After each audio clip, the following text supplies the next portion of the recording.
What factors affect the fossilization potential of an organism? Now let us turn to our richest geological museums and what a paltry display we behold. That our collections are imperfect as is admitted by everyone. Many fossil species are known from single and often broken specimens. Only a small portion of the earth has been geologically explored and no part with sufficient care. Shells and bones decay and disappear when left of the bottom of the sea, where sediment is not accumulating. We are when we assume that sediment is being deposited over the whole bed of the sea sufficiently quickly to embed its fossil remains. Charles Darwin on the Origin of Species, 1859, has a list of modes of preservation suggests that there are many factors that affect the preservation potential of a dead organism. These factors operate at different stages in the life history of a fossil. Figure 1.10 shows a diagrammatic summary of the sequence of such processes from vertebrate fauna in three different regions: Tormels Bay, California, Southern California Shelf, and Friday Harbor, Washington, respectively, and then estimated which organisms had the highest preservation potential. All three studies concluded that 25% to 30% of the fauna is likely to be preserved in the fossil record, with snails and clams having the best potential.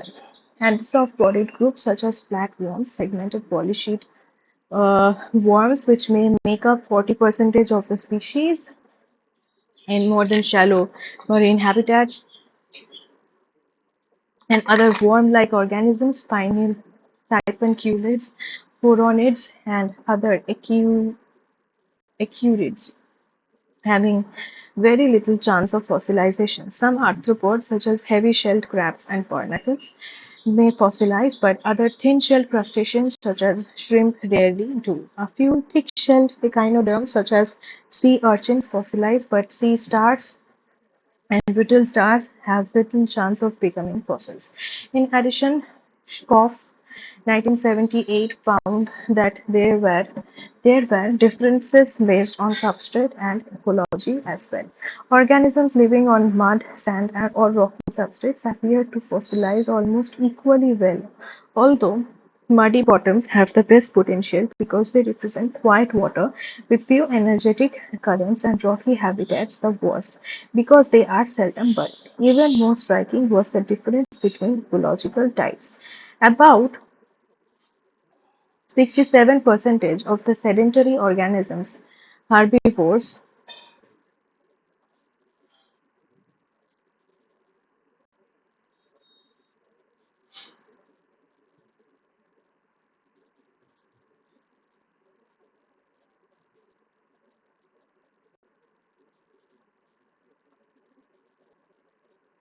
from the original complete.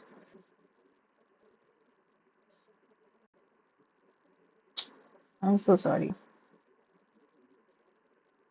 So, what factors affect the fossilization potential of an organism? Now, as the list of preservation suggests, there are many factors that affect the preservation potential of a dead organism. These factors operate at different stages in the life history of a fossil. Figure 1.10 shows a diagrammatic summary of the sequence of such processes.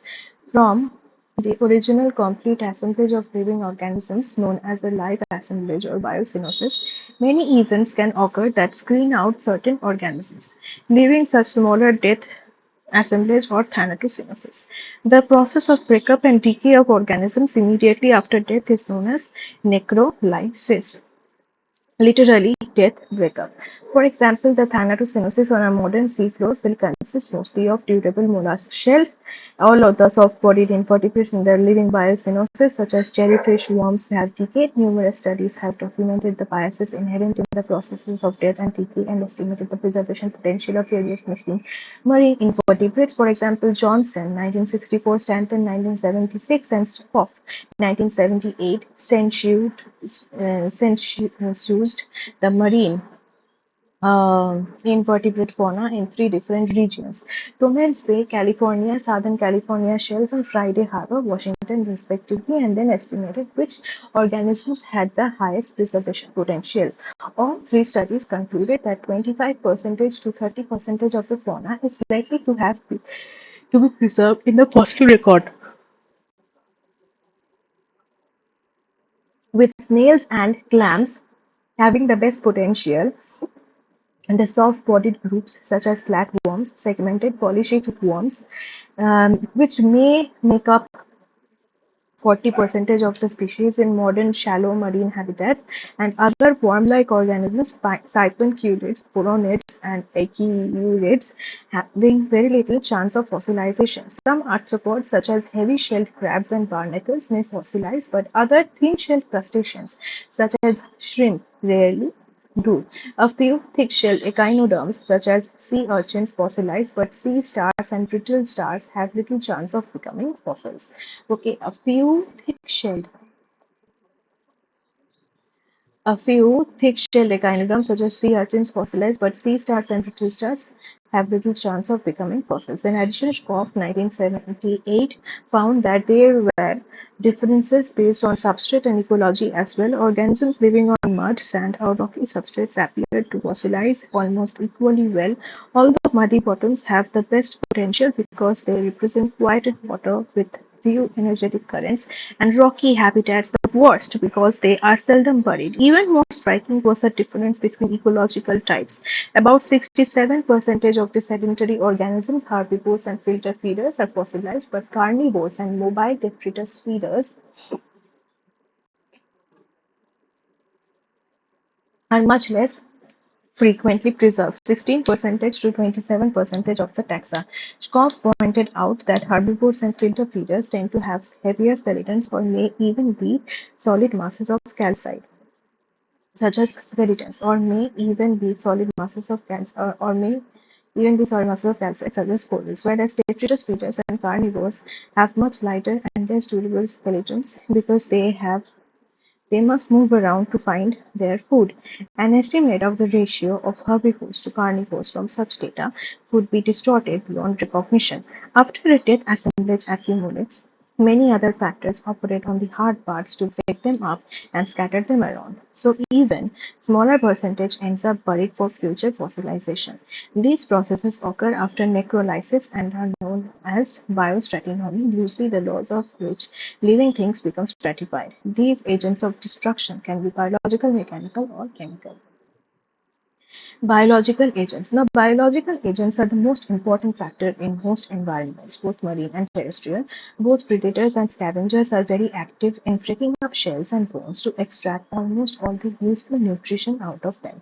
On the seafloor, a variety of organisms, especially fish, crabs, and lobsters, are effective in cracking shells to extract their food content. In an interesting set of experiments, Plotnik 1986 buried dead shrimp in marine sediment and then monitored their breakup.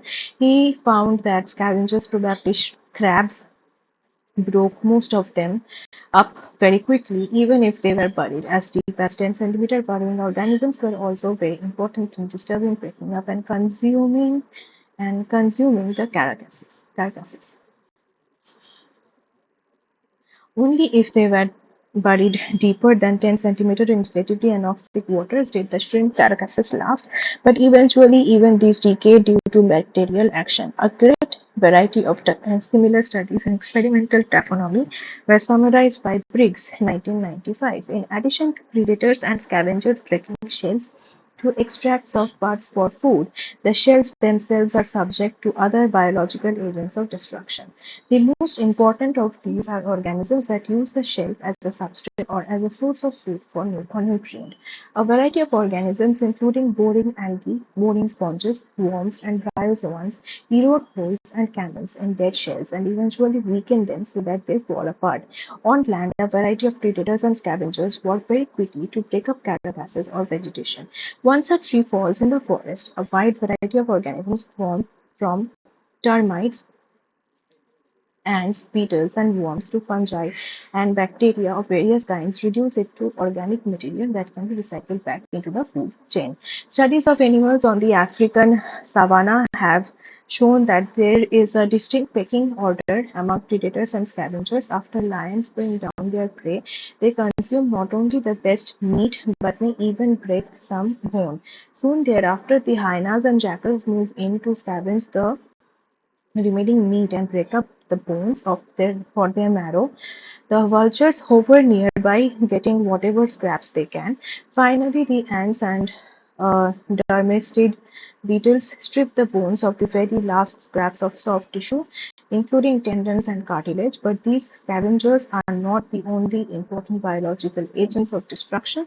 If the bones remain exposed, they are likely to be trampled by herds of antelope or zebra and quickly scattered around and reduced to splinters. In summary, the key factor that prevents biological destruction is rapid burial.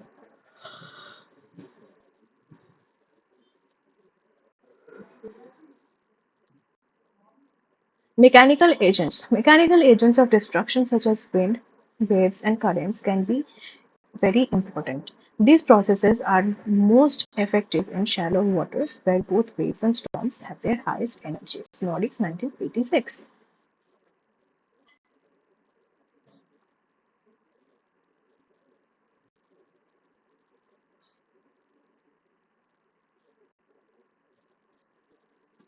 In the marine environment, a number of studies, Driscoll 1967 to 1970, okay, have simulated the process of mechanical breakup of skeletons.